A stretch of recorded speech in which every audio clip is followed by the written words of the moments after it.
All right, so we're going to go back into the book of Acts. Remember, again, I know we should know this by now. The book of Acts is the actions of the apostles. This is what they did through the power of the Holy Spirit once Jesus had been resurrected and left them. He didn't leave them. He stayed with them, but he was in now the form of the Holy Spirit, and he would direct them. We're going to see the Spirit speaking here this morning. And the message, of course, is the message of God because, again, all that was happening there originated with God. We just got through talking about the whole tabernacle thing.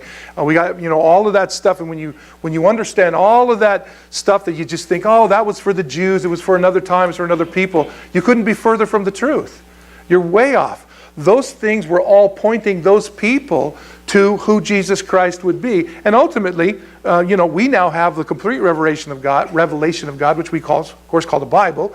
And so we can sort of bind it all together and see the broader picture instead of just sort of a narrow, just looking at it from a time frame of our world and our times versus, what we call the ancients and so on and so forth. There was so much. God has never ceased working. And how many times can we say this? This is why history is His story.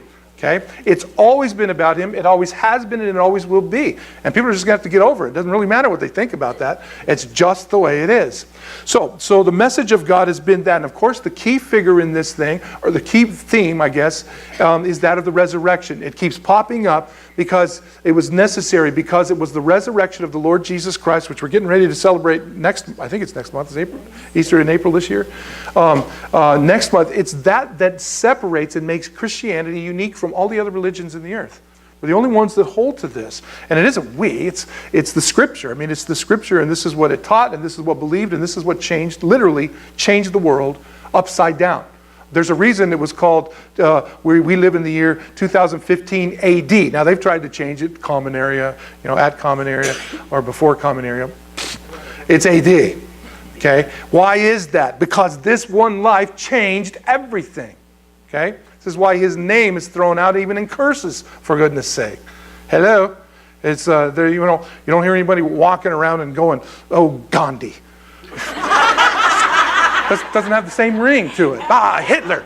No, it doesn't work. So what is it about that name? Well, because that name changed everything. And it didn't change things in history. It changed things for eternity. So people are just going to have to get over it. But anyway, here we go. So now remember, let's bring us up to speed. Peter now has been journeying. We know that everything is settled down. Paul's out of the picture for now, so the dust is not kicked up any longer. He is in Arabia right now, the Lord ministering to him, training him, equipping him, because Paul's going to become very prominent after these particular incidents that we're talking about. So because Paul was there and the persecution had died, there was a great time of peace for the church. And so there was a freedom of movement there. There was a lot less hostility towards them, a lot less persecution. Now, they were still unliked. They were still despised. Make no mistake about it. But things just were not as intense as they had been when people were being dragged off by their hair for simply being a Christian. And, we know this is historical fact. I mean, we know it. It can't be denied. And much like it's happening today, does it seem strange to anybody here that they're killing Coptic Christians? Didn't surprise me. Did it surprise you? The surprise that they're these Jordanian Christians and stuff and the Syrian Christians? Of course not. Why are they still doing this? Why is it they're after? Because of this person that we're talking about. Because Jesus changed everything. And if you don't want to accept Him, then you got to try to get rid of Him. How do you do that? Well, in this case, you try to eradicate Christianity. You try to eradicate Judaism, because Judaism pointed to Christianity. See, so we could go on and on, but you get the idea. So the dust has settled, so now there's freedom of movement. And Peter, as we know, last week is making a journey, and he's basically going from Jerusalem. He's going north, but he's going towards the Mediterranean Sea, so he's going west. And he's going up there, and on his way, he stops in this little place called Lydda, and there he meets this unnamed fella who we know was paralyzed and had been so for about 8 years. And we know that the Lord basically just says, hey, go heal him. And so Peter goes over there and says, to the guy, it says Aeneas is his name, and he says to I said a name, but his name was Aeneas, and he said to him, hey, Jesus Christ is healing you, remember that. And then he reached out and grabbed his hand, and he stood him up, and the dude walked. And this room, this got around. Everybody's saying, wow, what is going on? Word spread just as fast in those days, even without the internet, as it does today. Everybody was talking about this. And then Peter, we know, journeyed on, and he goes into this place called Joppa, which we know today. It's still on the map. It's still in Israel, but today it's called Jaffa, but it's the same place. And remember, we said that this was the same place where Peter goes in and these amazing things are going to happen in this area. And it's the same place that Jonah was sent to go to preach to the Gentiles in Nineveh. In other words, in Syria. Actually, Assyria, but we know it as Syria today. So this is what's happening. And when he gets to Joppa, he ends up meeting that lady. Remember, her name was Tabitha, Gazelle. Kenny made fun of me all week for doing the gazelle thing last week, so I'm not doing it again. And of course, she's a wonderful saint of God. Again, no proof, but we believe she's a widow. And frankly, she's kicked the bucket. I mean, it's as simple as that. She's done really good things. Everybody loves her. She's taken care of the widows. She's taken care of the people. She was great at sewing and stuff, and this is how she took care of the poor. She was a wonderful, wonderful woman. And she dies in the midst of all of this. And everybody's going, of all people, why would God take someone like that? Take Kenny. I'm just kidding. Because Kenny makes fun of me. No, I'm just kidding. But so you get the idea. So this is what's happening. And of course, we know that he's led into this lady, and he basically reaches out and touches her hand and says her name, Tabitha, rise. And she stands up, just following just what Jesus did. And we talked about how that had to be amazing for Peter. I mean, he had watched Jesus do that with the little girl, Jairus' daughter. Remember, when he didn't call her Tabitha, he said Talitha Kumi, which means rise, little girl. And he had seen that. He'd been right there in the room with Jesus. And now all of a sudden it isn't Jesus. Well, it is. But he's doing it through Peter. And all of a sudden Peter's now at the forefront. You can't imagine. I mean, we can't even imagine what that must have been like for him. But he does this thing. And of course there's great joy in all of that stuff. So that's where it's left off. And then we read lastly that Peter's now going to hang out in Joppa for a while. I mean, he's on the coast. What the heck? Who wouldn't want to hang out on the Mediterranean coast, huh? You come from hot, dusty, dirty Jerusalem and Galilee. I mean, why would you stay in Mesquite if you can go to San Diego, right? And so there's a lot of reasons, trust me. But anyway, but I'm talking in the beauty sense, right? Anyway, so, the Mesquite is beautiful itself, right? Yeah, I know we've got things. So anyway, so this is where he's staying. But interestingly enough, he's staying with this fellow who's also named Simon. Remember, Peter's name is actually Simon. Both mean, by the way, hearing. We've been studying that in our Wednesday night studying through Genesis. And it means literally God hears. Sameo is how they would say it. But anyway, Jesus had given him the name of Peter. He's a little rock. He's not the big rock. He's a little rock. He's a Petras. He's a little tiny rock. And so that's where his name Peter or Cephas comes from. So anyway, so Peter is there now and he's in Joppa. He's hanging out and he goes and stays at this guy named Simon's house. Because somehow or another they had a connection. We don't know how it was, but we found last week that it was interesting because there's a change taking place, whether Peter's aware of it or not. He's about to be. But at this particular point, because Simon is a tanner, what was called a tanner. So he took the dead skins off of dead animals and make leather tools and stuff like that, which of course, as a Jew, would make him an outcast because you're not supposed to touch dead things. And so Simon the tanner would have been an outcast, and yet this is where we find Peter hanging out. And that's where Peter is at. Now, it's interesting that Peter sort of just seems to move in, and we're going to pick a little bit more of this. So whether it was out of respect for Peter or Peter just being Peter, because Peter we know was apparently a pretty strong individual, kind of forceful kind of guy that most of us would probably hang out with. Only the intellectuals would have hung out with Paul. People that can spell things like college and high school. People that can spell those things. You would have stayed with Paul. I would have hung out with Peter. Peter would have been a guy you go get a pizza with. Speaking of pizza, we're going to be talking about that here in a minute. So this is where we are now. Peter's at Simon's house in Joppa, hanging out on the beach. Breeze is blowing, probably getting out there doing a little body surfing. You get the idea? Little board, what the heck? Skimboarding on the, who knows? I don't know. I don't know whether they had that stuff in those days or not. But anyway, so now chapter 10. Now, one last thing. I cannot stress to you the significance of this particular chapter and this particular incident. Okay, I can't drive that home enough. It changed everything. To this point, the gospel has mostly been going to the Jews who did go into Africa. Remember we talked about that with the Ethiopian, to what they called from Ethiopia. But for them, Ethiopia was not just a country on the African continent. It would have encompassed the space that we know today as the Sudan. Yeah, Christianity went there first. Sudan, Somalia, and Ethiopia. That's the place that they would have called Ethiopia. For us today, it's a much smaller as far as borderlines go. But that's where that... So we know that it has gone out to that degree, but it's gone into Africa. And though it's going to spread in Africa, because there are still amazing brothers and sisters of ours who live in those countries who we've never met, never will until we leave this world and enter into the next, into the presence of our God, that we're going to find out who these people are. Because they still the church is very, very strong in Ethiopia and Sudan and Somalia. You just don't hear about it because nobody wants to talk about it. But that's the way that it is. Now they're fully persecuted, but they're doing really well. So this guy did his job. He took the message of the gospel into his country, into his continent, I should say, and it's spread all over the place. And there are people over there, all over the African continent, which again we never hear about, but they're there because of these guys. So it did go out, but it hasn't gone to the Gentiles into the Roman Empire. Now the reason that's significant is because the Roman Empire would morph itself into the world that we know today. Now there have been changes, I understand, I get it.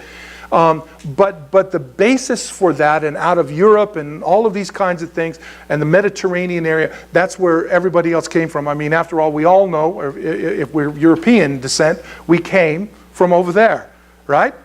And so this is why it's so significant, and where the book of Acts is going to take us from there, because it's going to help us to understand why we're here today as former quote-unquote Europeans, us Caucasians, right? Because we originated from the Caucasus Mountains through Japheth, who settled in the Caucasus Mountains. So I'm a Caucasian.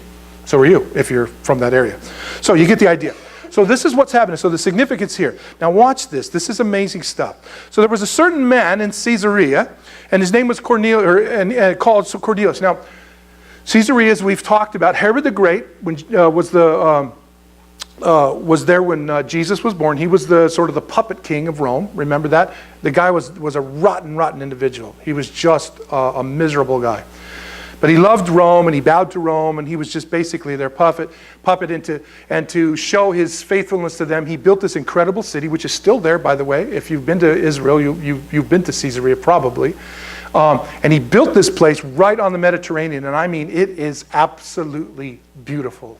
Unbelievably beautiful. And he built this place, and he named it after Caesar Augustus, and he called it Caesarea. That's where this place is at. So this Cornelius is there. So there was a certain man in Caesarea. Notice he's not from Caesarea. He's in Caesarea, who's called Cornelius. And he is a centurion of what is called the Italian regiment. Now, just a quick breakdown. It's not a big military thing we're trying to understand here, but understand what's happening. Typically, you had these what they call regiment here. Some of your Bibles will say cohort, and what that meant was a cohort was made up of 6. What we would call, when I was in the military, we would call them a company. Okay, smaller companies, and they were each made of basically 100 men, and there was anywhere from 6 to 10 companies for me, but centuries they would call them, which were under this big umbrella. Okay. And there was a specific leader over each group of those hundreds, and that's why he's called a centurion. That's what Cornelius is. So he's got some authority. This guy is no one to be toyed with. The centurions were much more respected than the tribunes, who were the heads of the 10 centurions. See? So it's the tribune, then it's the 10 centurions, and then it's the centuries themselves. Okay, that's kind of how it worked.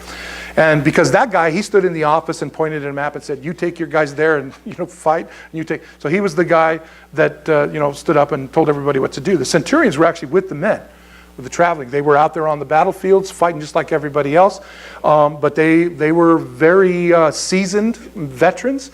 They knew what they were doing. They were very sharp. They were very well trusted. And you'd break it down even further into a guy that was lead over 10, which would be called a decanus, or decanus, however you want to say it. And that would be, for me, the equivalent of a squad. Okay, it's kind of how this kind of works all out. And so this guy is a centurion, which means he's one of the respected ones. Because that's just, he's earned the right to be respected by these people. He's fought right next to them in battle. But he's noticed that he's from a specific group called the Italian regiment. So this guy is not only in the Roman army, he's from Italy. Okay? That's the significance of why that's important there. That's why Luke said, everybody needs to know this. This guy isn't just a centurion living in Caesarea. This guy is part of the Italian group who were like fully dedicated to Rome. Because in case you're wondering, Rome is in Italy. In case you don't know. Okay, verse 2. Well, who is this guy? Now there's a character. Now notice what Luke writes about him, because we're going to see there's going to be some other testimony about him, and then later Peter's going to give testimony about him. But this guy must have been something else. He was this centurion. He's a devout man. And one who feared God with all his household. So he had authority even in his household. Who gave alms generously to the people and prayed to God always. So this guy is a true and genuine man of integrity and man of character. Sadly, they're few and far between before it. There's only a couple of us left. I'm just kidding. You get the idea. I mean, this guy was someone that was well respected, you know, not only in his company, or of his century, but also within his home and within his community. I mean, this is a good dude. This guy is sharp. And again, you know, whatever he looked like, was he big, was he small, it doesn't matter. He was obviously a great soldier, but he also appears to be a pretty good man and a pretty good friend. That's what's significant about this. Because he noticed that the first thing there, he was devout. He was a devoted man. Obviously devoted to the legions of Rome. Otherwise he wouldn't have been in a command position. But he was also, obviously, by what we read later, he was devoted to God. Now it's interesting at this point that he doesn't appear to really understand God. But what he has done is he has come to terms with the fact that the God of these people, the Jews, I think he is God. He doesn't understand it all, which is why God's going to send Peter, but he fears God. And by the idea of fear here, doesn't mean he's like, ooh, he's cowering before him like you would before the pagan gods and idols. It means to be in reverent awe. So he realized that the God of Israel is God. That's what's happening here. And notice the next phrase, who feared God. Well, I already said this. Who feared God. This is what's going on. Now, we know from historical accounts that just because you were a Roman and you had this pantheon of gods, just these multiple gods, I mean, you had a God for everything. Just like in Egypt with Moses, remember? The 10 gods of Egypt were what the 10 plagues were against, were the gods of Egypt, not against the people of Egypt. So, but when you're under a system like that of idolatry and pagan worship, and the demand that these quote-unquote gods put on you, I mean, it's almost impossible to keep. They demand this incredible devotion. They demand all of this stuff. They let you do pretty much whatever you want to do as long as they're honored and worshipped and all this stuff. And after a while, you know, many people, and I mean, we're talking many people, not just of Rome that worship these gods, but of the gods of the rest of the world, all came to terms with the fact that these aren't gods. These are little statues that we fall down and bow down before. These things, I mean, we worship these things and they do nothing for us except demand. They demand more sacrifice. They demand more offerings. They demand more obedience. They demand. You see? But obviously, he had somehow or another come in contact with some Jewish people. And it appears that he may have either come to the synagogue and probably had to stand outside because he wasn't a Jew. But as he heard the teaching of this and the teaching of this God of Israel, this God is completely different than anything we've ever understood. I mean, this is a God who's holy. And he's a God that's just and he's merciful. He's a God of love. None of my gods at home on my shelves are like that.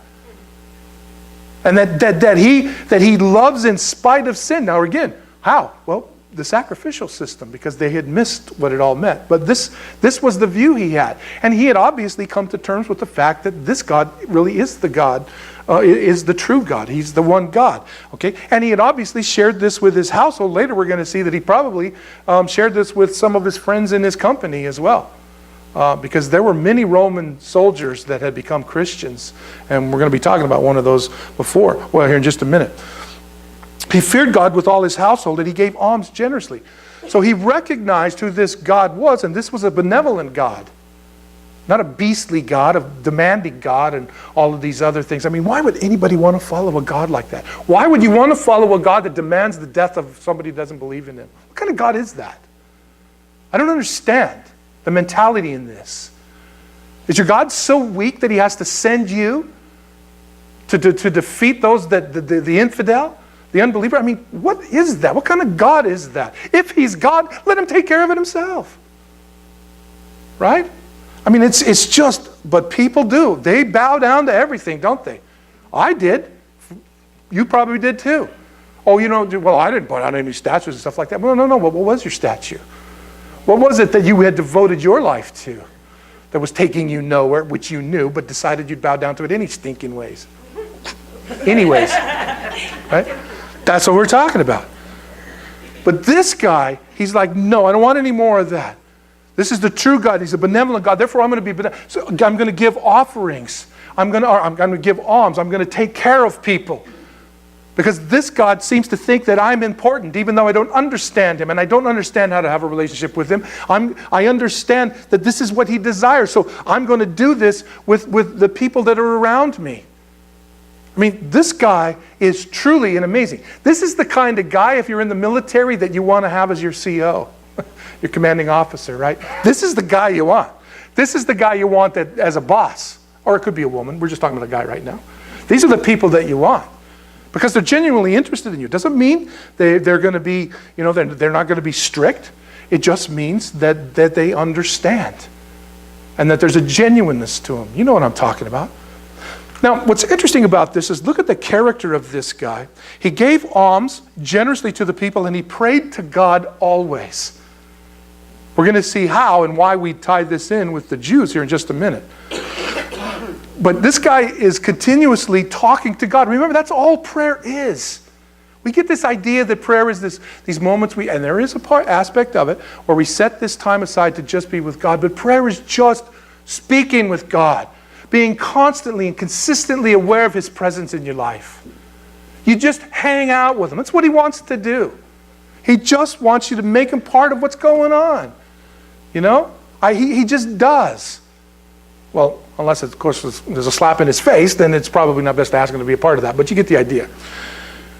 Now remember, this is a centurion. Remember there was an account of another centurion. You remember that? When we were studying through the Gospel of Luke. And this was a centurion that came on behalf of his servant. Not a family member, a servant. And he sought Jesus out, and they would clear the way for this guy. He's a commander. He's a walking around guy, and he comes up to Jesus as Jesus is walking through the streets, and he comes up to Jesus and he says, hey, I have a servant that's really sick, and I think he's going to die. Can you help him out? And Jesus said, wow. Yeah, I can take you. I'll go with you and see the guy. And the guy says, it's not necessary. I mean, think about this. I'm a commander. I'm a centurion. What I say happens. All you got to do is say the word, and my servant's going to be healed. And Jesus went, turns and looks at the apostles and all the other people surrounded him, and he goes, I've never seen this kind of faith. Not in all of Jerusalem. This guy. And Jesus said, well, there you have it. Your servant is healed. Go your way. Turned around and walked off and found his servant was fine. These centurions, when they get it, they get it. Because they're men of integrity. They're men of character. You don't get to that position unless you get it. And in particular, these guys. So it's really interesting when you see this. Of course, that was Jesus' first experience. And of course, Peter doesn't know this yet at this juncture. But that's kind of where we're headed. You can see this. So he's always praying. So at about the 9th hour of the day, in verse 3 there, you can see that he's 9th hour of the day. Why that's important is because that's the day that's the hour that the Jews prayed. It's about noon. Okay? So he had learned from the Jews that this is the time that you pray. Okay? The 3rd hour was about 9 o'clock in the morning. The 1st hour was 6 o'clock in the morning. 3rd hour, 9. 6th hour is noon. The 12th hour was like 3. You get the idea, right? But this guy doesn't know anything about this other than what he's observed. Maybe a couple of Jews had talked to him a little bit. We just don't know. He doesn't appear to be a full-on proselyte because then circumcision would have had to be involved in obedience to the law and understanding of Moses and so on and so forth. So that doesn't appear to be the case. But he's seeking and he's praying and he's doing all these things to God. And he's even doing it when the Jews are doing it. Exactly the same. And so he's out there. Later on we're going to read that he was praying. He's going to tell Peter, we're not going to see that this morning, but he's going to tell Peter that during this time I had been fasting all the way of the day until that point when this next incident happens. He's going to recount this back to Peter. And then Peter's going to tell it to the apostles when he gets back to Jerusalem. So that we're going to be jumping back and forth and just looking at this and understanding this. But about the 9th hour of the day, he saw clearly in a vision. So we know now that he's praying. He's fasting. He's praying during this period of time. And he saw clearly in a vision an angel of God. Now understand that this isn't vision. This isn't like, Cornelius. No.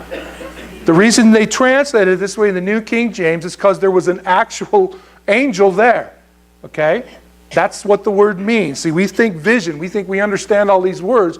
We fail to understand what they meant in their original text and how they've changed to things. Right? One example, fat. Some people say, I'm fat. And you want to smack them. Because I am fat. I'm just kidding. Other people say, dude, you're fat. Now, wait a minute. Which kind of fat are you talking about? Because now fat's to be really cool, right? I don't know if they say it about guys or I think that's just about chicks. I don't know. You're younger folks, you get the idea. No. Well, because I think it's actually P-H-A-T, right? Yeah, there you go. It just...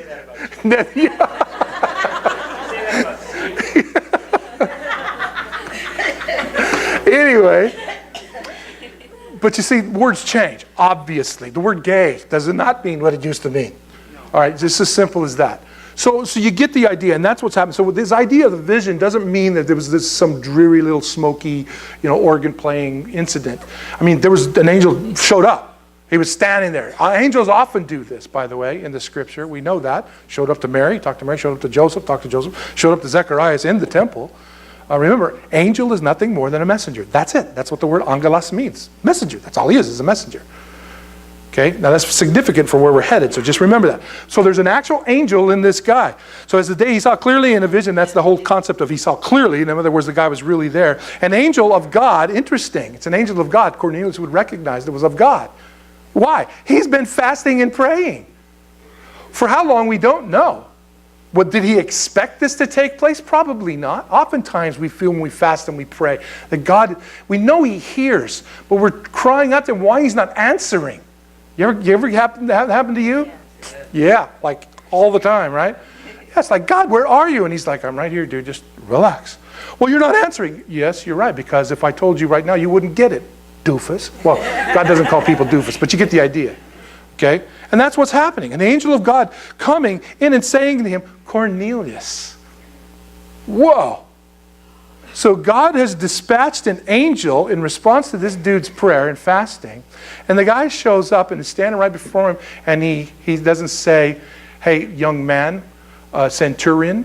He says, Cornelius. He knows his name. That is huge. This dude's an unbeliever now. Okay? But he knows his name. That is really significant. There's another song we sing, He Knows My Name. Oh, I love that song. I could say that all day, couldn't I? But yeah, I mean, he knows my name. That he would actually know my name, that's like, how can you possibly know who I am when the stars are still out there doing what you designed them to do. The world is spinning in the way you designed it to spin, even though they tell us it's changing. And it's all happening just the way, and there's all of this stuff happening in the world, and there's millions of people out there calling out to you. How can you possibly know who I am? Think about that. How do you figure that out? He's God. There's no way to understand that. I can't keep two things happening at one time. I'm a guy, right? We're the waffle guys. One box at a time. Don't bother me if I'm in this box. Don't do it. You women think that all the boxes are connected. There's a trough that runs between them all. And they're all connected. They're not connected for us. Please, you're confusing me. Don't talk about that. I'm in this box. Don't bother me right now. Please. One box at a time is all I can take.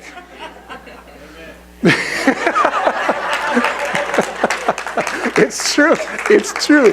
To this day, Marie goes, just the other day, we were talking about this a couple days ago. I was doing something, and Marie, she asked me to do something. So I'm doing this for her. It was on the computer. It was sending an email. I don't know what it was. So I was, A label. They asked you to do a label. Oh, that's right. It was in the office. Yeah, and she asked me to do a label for her. So I pull out the label machine. I'm doing this. And she's talking to me, and I'm like concentrating on the label. I've got to concentrate. A, there's spelling involved. B, I've been asked by my wife to do something, and it's pretty healthy to go ahead and do what she's asked. So I'm like really concentrating on this thing, and she's talking to me, and I look up, and she goes, "Are you in your labeling box?" And I said, "Yes, leave me alone. When I print it and cut it off the machine, then you can talk to me. Until then, we cannot move forward." It's a guy thing, ladies. There is. And just to have some fun, you have to understand this. For those of you that have been through our marriage classes and seminars, men actually have, you'll never understand this, ladies, so don't even try. Men actually have a nothing box. There's like, the lights are on, no one is home. Don't bother us at that point. What are you thinking about? Nothing. You can't possibly be thinking about nothing. Well, you're making me think. You're moving my box. No, we zone in the box. Leave us alone. We have a remote box. Don't bother us in that box. You're just going to confuse things. Anyway. So he's up there, and this is all going on. He knows his name. Cornelius, he says. That's unbelievable. And when he observed him, he was afraid. You think? You're praying and you're asking God to answer you, and all of a sudden God does, and there he's standing right in front of you. Can you imagine what this must have felt like? He's just come in contact with the supernatural by God's design. Think about that for a second. Whoa, that is like, whoa. So no wonder, yeah, he's taken back. He was afraid. And notice what he says. "What is it, Lord?" Now, notice it's a capital L. So he's not recognizing this as Lord as we understand. That would be capital L. Literally, sir, huh? Small L. What did I say? Oh, you little L. Small case L. For you teachers, huh? Yeah, it's a lowercase. There, okay, I'll get it here in a minute. Come on now. You're intruding on my box. Don't be doing that. So he was afraid, and he said, "What is it, Lord?" So basically he's saying sirs, like, whoa, he's recognizing somebody's in authority here. He knows this. The guy just showed up, right? So he, of course, this is the angel. Notice what he says here. "Your prayers and your alms have come up for a memorial before God." Wow. Remember, now you know why I took the time to do the tabernacle thing earlier? When you entered into the holy place, the biggest part of it, where the showbread and the menorah and the altar of incense were at, it was outside the curtain that separated it from the Ark of the Covenant, right? Though it was outside the curtain, it was considered part of the most holy place, the small area where the Ark of the Covenant was. And every day it was required for the priests, the mediators, imagine that's what priest means. The mediators would go in there and they would light this incense, and the incense would go up right before the throne of God, represented in the Ark of the Covenant. You see, the prayers of the saints are like incense into the nostrils of God. It's pleasing to him. The angel says, and I think it's interesting that he does this, because we said he's been at least talking with Jews, listening to Jews. We don't know, to Judaism, in other words. He's probably familiar with this concept of prayers and intercession being like incense. And it's really cool that not only does the angel know his name and know what he's done, but he's also telling him, and you're right, your prayers have been coming up before God as a memorial. It's something that God remembers and longs to answer. That's what he's saying here. And it's not just your words. Notice, it's your alms, it's your deeds. In doing this, whether you were understanding it or not, you were offering up a praise to God in both what you said and in your life. Whoa! Maybe this should have a little bearing on how we live our lives and what we say, especially when we're speaking to God, right? Amazing. But I love this. Your prayers and your alms have come up for a memorial before God. Now the angel continues on and he says, notice what he's doing here. He's telling Cornelius what to do, but he doesn't send Cornelius. Why? Nobody knows. But it is interesting. Now send men to Joppa. Remember, they're in Caesarea. Joppa is on the Mediterranean coast, about 30 miles south, directly south of Caesarea. That's where Peter is. Remember, he's hanging out at Simon the tanner's house. So the angel says to him, basically. Now send men south to Joppa, and send for Simon, whose surname is Peter. In other words, this is kind of his, the name that Jesus gave him, kind of a, I don't want to say nickname, but you get the idea. Because he is lodging with Simon, a tanner. Now, if you're Cornelius and you're starting to understand a little bit about these Jews, you're thinking, what's this Jew Simon Peter doing hanging out with a tanner? That's the first thing that he would have thought, whoa, that's unusual. But that's what the angel said. He is lodging with Simon, a tanner, whose house is by the sea. That's how we knew it was by the sea we were just talking about. Now notice this.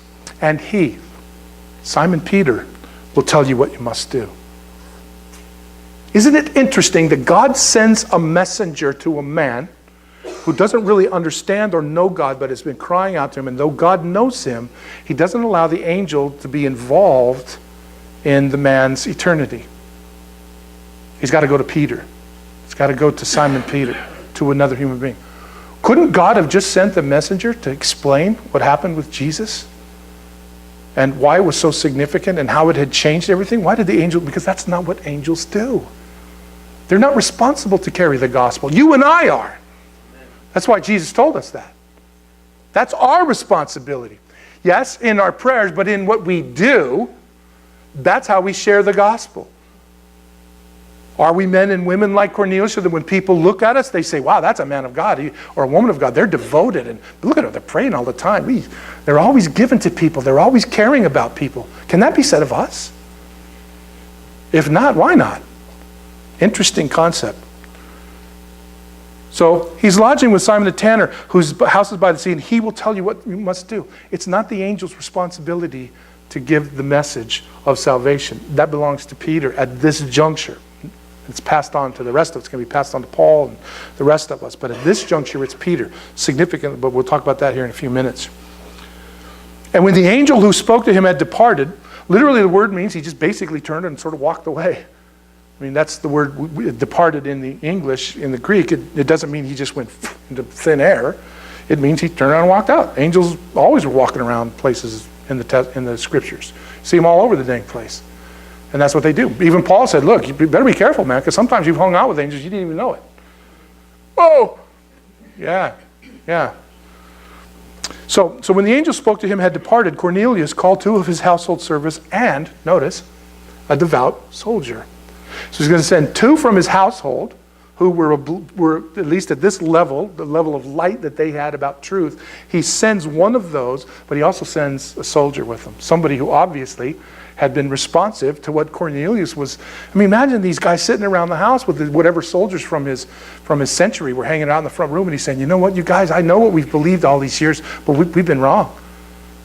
This God of Israel is this God. I mean, he's all these things. He's love, he's benevolent, he forgives. He's so unlike our gods. And we don't know how many of his soldiers were, but at least this one fella, okay? So, and this isn't just a soldier. This is one of the guys under his command. This is another devout soldier like Cornelius himself.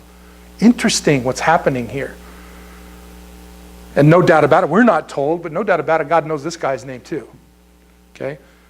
So immediately he responds and leaves, and Cornelius calls these guys and said, listen, man, you 2 guys pack up, and you, whatever his name was, and you take these guys and you make the journey down to into Joppa. And you got to go find this guy, and he's at this Simon the tanner's house, and his name's Peter. You got to go and ask for him. He's going to, and then tell him to come and talk with me, because an angel has told me to do this.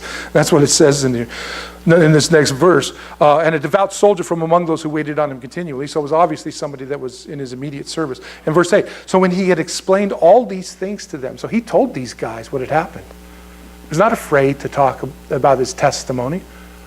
Although I'm not going to say, oh, they think I'm nuts. So? You are nuts. What's the problem? Just deal with it. So when he had explained all these things to them, he sent them to Joppa. So they're leaving. We know this is about the 9th hour when all this takes place. So roughly it's, whatever. Let's assume 4 o'clock in the afternoon, whatever. And these guys are to beat feet now. They're to get out of Dodge at this point. Okay? To head south. So that means they're going to be going all night, because it's 30 miles and walking distance, however fast you can walk 30 miles. So they're going to basically journey. I'll probably stop a little while at night, and because they're going to we're going to see they're going to show up about the same time 24 hours later. So these guys, they're on a mission. They're serious about what this guy has said. They respect him enough to do what he's asked them to do. So off they go on the journey. Now, interestingly enough, we're not told about that journey. What we are told about was what was happening with Peter during this period of time. The next day, so we're 24 hours, as they went on their journey and they drew near the city, Peter went up on the housetop to pray about the 6th hour. It's 24 hours later. That's all that's happened here. That's why it's significant. They're on their journey. Peter's done his normal prayers, not just at the 6th hour, the 9th hour, and so on and so forth, but at the 6th hour the following day, he's praying. And as he's praying, these dudes are walking into the city. Isn't it? It never ceases to amaze me. We talked about this when the Spirit said to Philip, remember, he said, hey, go out of the city, okay, and make your way to Bunkerville. Basically, just go, start heading that direction. Philip never asks why, he just goes. And as he goes out there, he sees along the road going into Bunkerville, there's an Ethiopian eunuch in his chariot. Better than the gazelle. He's on his chariot. And he sees this guy. He doesn't know what's going on. He doesn't know where he's going. He just has been obedient. Okay, you want me to go? I'll go. No questions, no concerns, just goes. And then the Spirit says to him, see that chariot over there? Go hook up with that. And of course, we know the story from there. God always has this planned out. He sent that guy on that chariot out of Jerusalem at the same time he sent Philip to hook up with him in the desert. Here, it's along the sea coast, but the same thing's happening. God is crossing everyone's paths because he knows those whose heart is geared towards him. So the next days they went on their journey and drew near the city. Peter went up on the housetop to pray about that 6th hour. Now, understand, when they built homes there, they do this still in much of the world today. They built the roofs flat and they put a little thing up there so nobody would fall off. But the stairs were always outside. And it's because, it would get hot there and obviously they didn't have air conditioning. Okay, hadn't been invented yet, for those of you who might be confused, but it hadn't been invented, so they walked outside and went up, and it was typically cooler up there, and they had a lot of times they'd have like a shade covering over the top of this, and so on and so forth. This, you probably wouldn't have had that because you were on the coast, so it would have been much cooler than, like, say, Jerusalem was. But that's where Peter's gone. He's gone up on the top, and he wants to pray. He probably said, hey, Simon, man, you guys keep about your business. I'm going to go up, and I'm just going to spend some time in prayer. Now, Simon obviously is a believer. We're going to see in a little bit. And so he goes up there and he's praying, and that's what's happening here. Now, this is what I love about Peter. And he became very hungry. I love this guy. See? He's just like me. He's trying to pray, and his stomach's going. And no matter how you try to keep your focus, right? The box is slipping.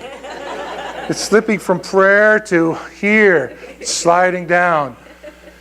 And you fight it, and you just say, no, I don't want to do this. We're not told he was fasting. We know Cornelius was earlier, the day before. We don't know. But either way, this is what's happening. And he's becoming very hungry, and he wanted to eat. I told you I could hang out with Peter. Him and I would get along great. So he becomes hungry, and he wanted to eat. But while they made ready, in other words, they were fixing lunch below, he fell into a trance. Now, this is a different word, and this word literally means that the Lord had decided that Peter needed to get spoken to here. So everything else it goes away for Peter at this juncture. That's what's happening here. Now, notice what happens. And when they made ready for lunch, he fell into a trance, and he saw heaven opened. Whoa! This isn't just somebody showing up. The idea behind this phrase means that literally in this trance, he saw heaven as if there was a door and it pushed aside. That's what it's talking about. Now, that shouldn't surprise you because that's exactly what John said he saw and heard in Revelation chapter 4.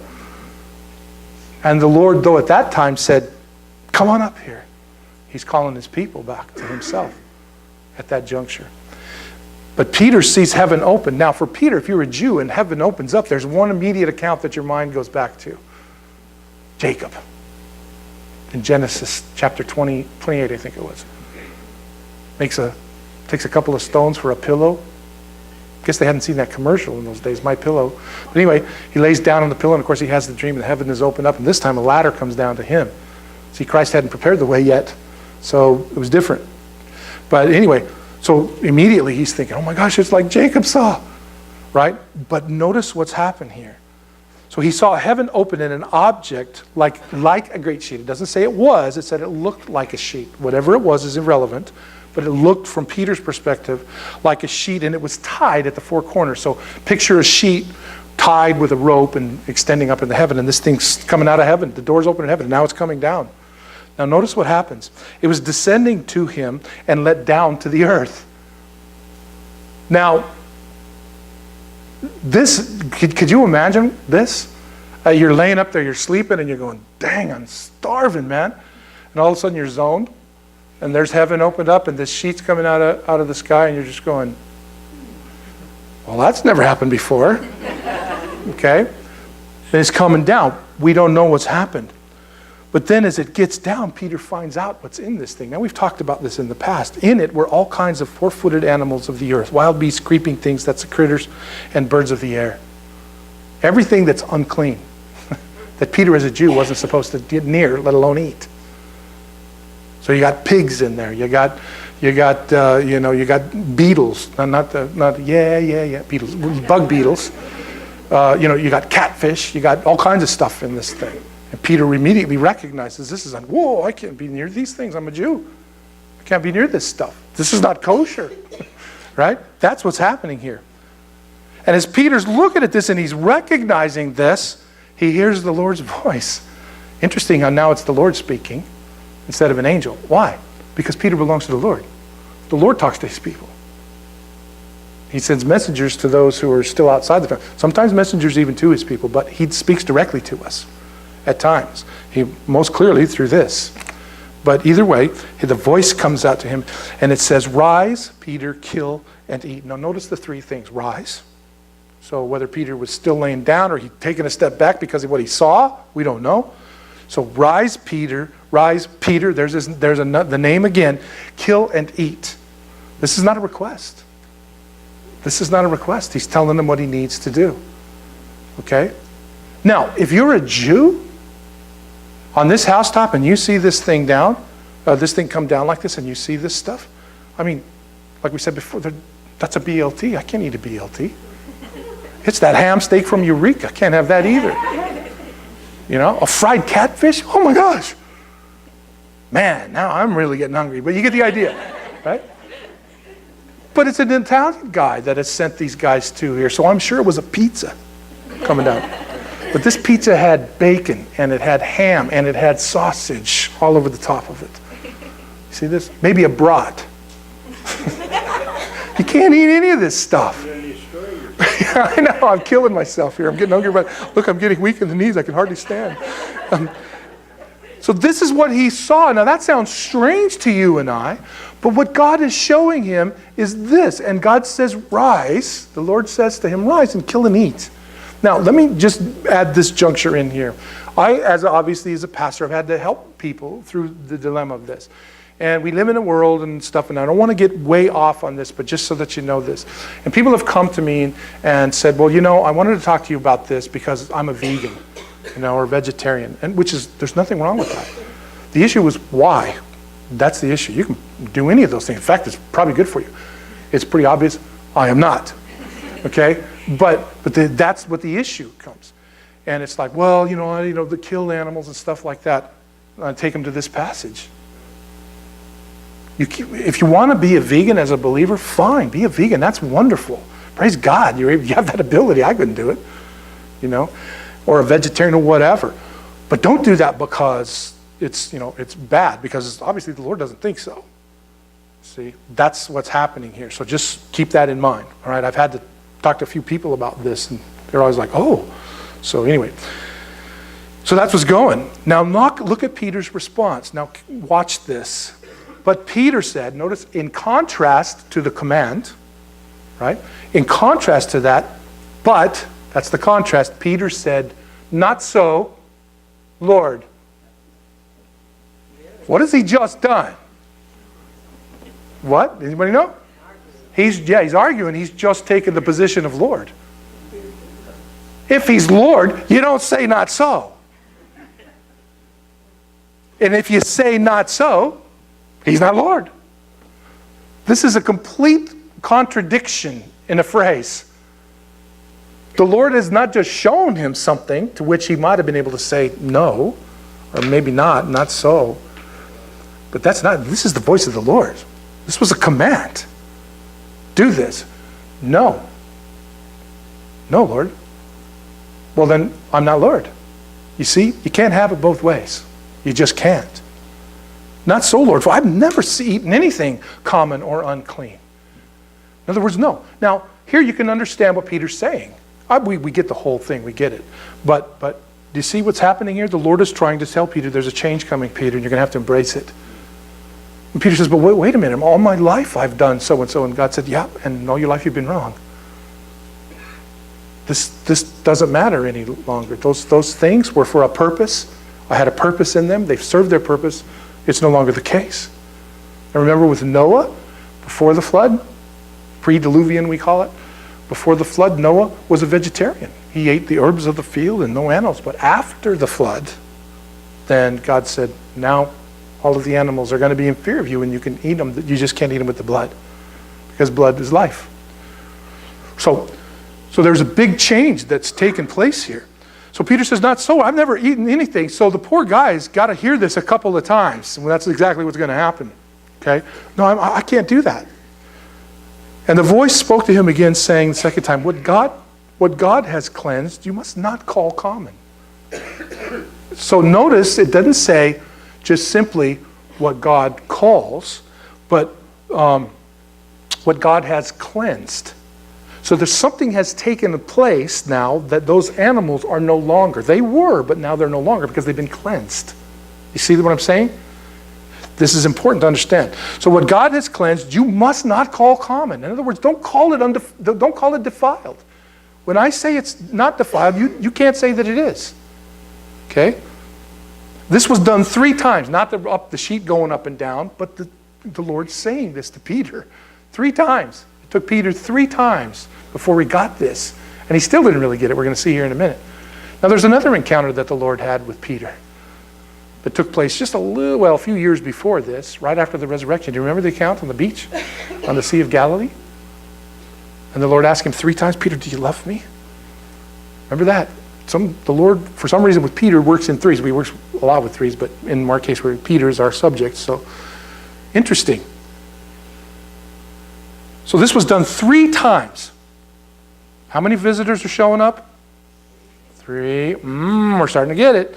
This was done 3 times, and then the object was taken up into heaven again. Okay? Now, while Peter wondered within himself, what the heck was that all about? This vision which he had seen and meant, he still is not getting it. The Lord knows. I love this. He didn't just go, Peter, seriously? How many times can I tell you that this is what's going on? You need to pay attention, Peter. But it's interesting that in the midst of all this, remember what's happening. Peter's praying, and all of a sudden he's got this hunger, and the vision that the Lord gives him is about food. I love that about the Lord. Anyway, so this is all the stuff that's going on. So Peter wondered within himself what this vision was, which he had seen meant. He didn't understand what it all meant. He's trying to figure it out. He knows the Lord has spoken to him clearly. He gets that. Well, okay, I get it now. This is unclean, but what does that mean to me? What are you saying to me, Lord? See, ever get that when God does answer a prayer and you see it, but Kenny talked about it earlier, that we don't always see as clear as we'd like to see, right? And so Peter's going, okay, I get it, but what does this mean? What does this mean to me? How do I apply what you just showed me? Does that mean I get to go down and have a bratwurst? I mean, is that what you're saying? You see? I mean, this has got to be really kind of confusing. But as he was wondering about this, behold, I love the word behold. It's like, imagine that. Behold, the men who had been sent for Cornelius had made inquiry for Simon's house and had stood before the gate. Just at the time he's trying to figure out what's going on, 3 individuals show up. And those 3 individuals are none other than a Roman soldier and 2 slaves of a Roman. There are 3 people now. Interesting. That are standing at Peter's door 3 times in the vision, all of this stuff. And they stood before the gate and they called out and they asked, hey, is this where Simon, who's surnamed Peter, is he lodging here? Is this where Peter is at? Okay. So Peter's up there. No doubt he's hearing this. Okay, these aren't big houses, so he's hearing this and he's trying to figure out, he's kind of snapping out of whatever's going on here, and it's all of a sudden starting to make, while Peter thought about the vision, the Spirit said to him, he still doesn't get it. He's seeing these guys, the Lord is doing all this, but look at what the Spirit says to him. This is the Lord. Behold, 3 men are seeking you. Now here's the second time Peter is told to arise. Arise. Therefore go down and go with them, doubting nothing. The no Lord thing's not going to work anymore, Peter. Just go, don't doubt. It's scary when the Lord asks you to step out and you can't see where that step is taking you. Trust me. God says, you guys are going to beliefs. We're like, serious? You can't be serious. Why would we do that? Notice the next part, because I have sent them. This is the plan for you. It's interesting to me that the Lord is communicating to us and telling him what he's doing, and Peter still doesn't fully understand. That's because God works with people. And we don't always get it. It's not till somewhere down the road that we go, oh, that's why. That's what this is about. Then Peter went down to the men who had been sent to him from Cornelius, and he said, yes, I am he whom you speak. So he had obviously heard him asking for them. What reason have you come? Now, he's given them an opportunity. It's not that he doesn't know. He already knows. And they said, Cornelius the centurion, a just man. Here's the testimony of this guy again. He's going to be there. He's going to be recognized later. Cornelius the centurion, he's a just man who fears God, and he has a good reputation among all the nation of the Jews. Peter, our commander, is respected by everyone. The Jews love him. But he was divinely instructed by a holy angel to summon you to his house and to hear words from you. You can just see Peter, the light bulb, just sort of starting to come on, right? You can just see this. Oh my gosh, I just had this dream. I would have never thought God was going to send the gospel to the Gentiles. Especially to the Romans. The Romans are oppressors. He's going to take the gospel out there all of a sudden. Notice this, that he invited them in and lodged to them. I'm assuming he asked Simon the tanner if this is okay. Or is this just Peter just being Peter? Oh yeah, there's plenty of room here. And it's like you can see the wife just going, oh, what? The sheets aren't clean. Oh my gosh, I have good new towels in the bathroom. Oh, you get the idea, right? Because remember, everything's connected for the women. Big balls of wire, everything's connected. For us, it's a box. Oh yeah, we're here. We're going there. Let's shift over there. That's how it works. So he invited them in and he lodged with them. And on the next day, Peter went away with them. And some brethren from Joppa accompanied him. So now they're going to make the journey back south and down to Joppa. We're going to stop there today because the actual encounter with Cornelius I wanted to hold off to next week. This is absolutely stunning what's taking place here. That in spite of these 2 men, Cornelius and Peter, and all of the others that are involved in this, these believers that are going with him, this is why I think Simon the tanner was a believer as well. These are guys from the local church, probably in Joppa, that are going down with him. The Roman, the 2 servants, all of these people that are named in this, they didn't have a clue that God was at work. Not a clue. But they're watching it play out before their very eyes. And you got to wonder if, like you and I, that when they started to started to register with them. Wow. This all started with Cornelius and his prayers. And that God was hearing those prayers, and at the right time he waited for Peter to be in Joppa before he answered that prayer. That's stunning. That's absolutely stunning. So they're on this journey. Can you imagine the discussion on that journey that took place around the fire when they camped that night along the road? You didn't have to worry, you got a Roman soldier with you. See? But they camped out. Can you imagine this conversation? Wouldn't that have been cool to be there and to hear all of this? Because what he's about to learn, just as the angel had said, because later in chapter 11, as Peter's recounting this, he's going to tell us that the angel had told, as I've already said, had told Cornelius that you need to go to find Simon Peter because he's going to show you how you can be saved. See?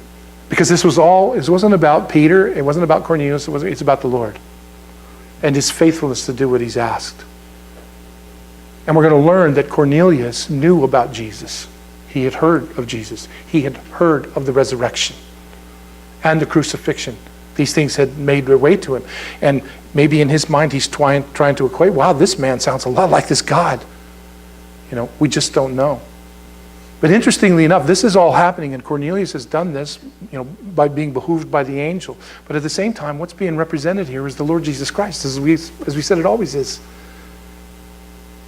That the Lord's death, like going back to the tabernacle, is all tied into this, that his sacrifice of himself, if we'll allow him to do this, will cleanse us and allow us back into relationship with God. We're no longer unclean. Just like this. How dare anybody call us unclean? And called into his presence. But it all started on the cross.